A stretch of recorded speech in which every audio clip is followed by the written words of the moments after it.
representing the families when this happens. But we're consistently working on criminal justice reform, but investing a lot of time into police reform. People thought the body cameras were going to fix this. We know how important it is for members of the community to still, if you're in the public and a police officer is arresting someone or interacting with someone, you have a First Amendment right to record them. And when you look at the story that we've heard about Ricky Ball, you really could imagine if somebody didn't film Walter Scott in South Carolina 6 months before Ricky Ball, when he was running from the officer after a traffic stop, put over for a broken tail light, said they got into a tussle and he grabbed his taser, but none of that happened, and somebody recorded it. The story would have sounded very similar to the story that you've heard. And that's horrifying. We're also pushing body cam legislation that's statewide for an officer to be able to wear a body cam if footage goes missing, or they cut it on, or they don't turn it on, but there wasn't an emergency, or it just wasn't simple negligence. If someone sues that officer for violence during that interaction, the court has to assume that something in that missing footage is something that he wouldn't want to be on there and would take your side. That's teeth. We also want to make sure that they have to hand over the footage to the community. You have a right to see that. Across the country, officers, after violence, are reporting the footage. They write their own policies, and if they say they don't hand it to anyone, then they don't. And it's a year-long legal battle, and sometimes you get the footage.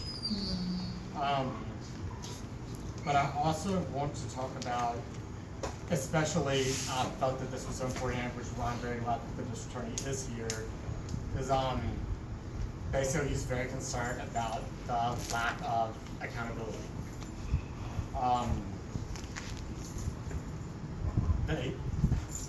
It's a very common saying that a prosecutor could get a grand jury to indict a ham sandwich if that's what he wanted. But we see consistently, they go into the secret grand jury, we don't know who's in there, we don't know what the prosecutor says, comes out, and they fail to indict. And the community never gets to see a public trial, never gets to see someone cross-examine that officer,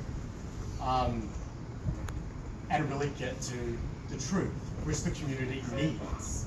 That truth is truth and reconciliation. You need that, and you deserve it. And you're owed it in a democracy, especially in the United States. So I really want to say that what you're doing here is so important because the law is not synonymous with justice at all. We know that, and sometimes the courts let you down. The Supreme Court just last week made another awful decision eroding the Fourth Amendment and allowing officers to get away with things. Federal courts don't always protect you, and that's why there's a political component to this. I know that sometimes people in the communities feel like people aren't listening to them. We're listening. People are very aware that y'all just marched months afterwards and you still care about this. And the ACLU wants to make sure that your voice is amplified because it is going to take a political change.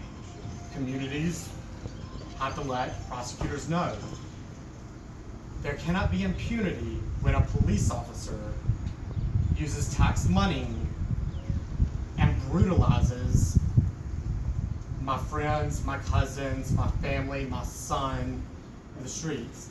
We don't get a public trial, you'll be ousted. If the city says that they don't want to see the MBI report, and that they're not concerned and they just trust that the justice system will take care of it, the community can get loud and say, no, the mayor of my city needs to say that he wants to know what happened in his police